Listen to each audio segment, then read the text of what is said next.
আলাইকুম।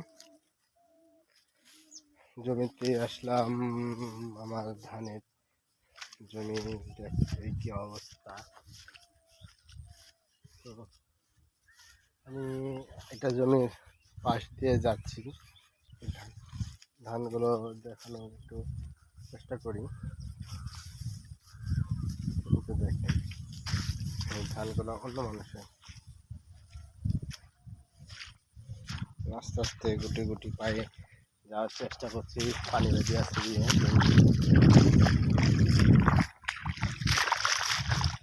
পাশে ধান আছে, পাশে ধান, আর এ পাশে ফাঁকা, পাশে ধান সব ফাঁকা। ঘরেতে পেঁয়াজ লাগাবে যদি সম্ভব, পানির জন্য এখন লাগাতে পারছে না। যে পাশে এগুলোতে লাগাইছিল ডুবে গেছে, অনেক ক্ষতি হয়ে গেছে, মানুষের পেঁয়াজ নষ্ট হয়ে গেছে।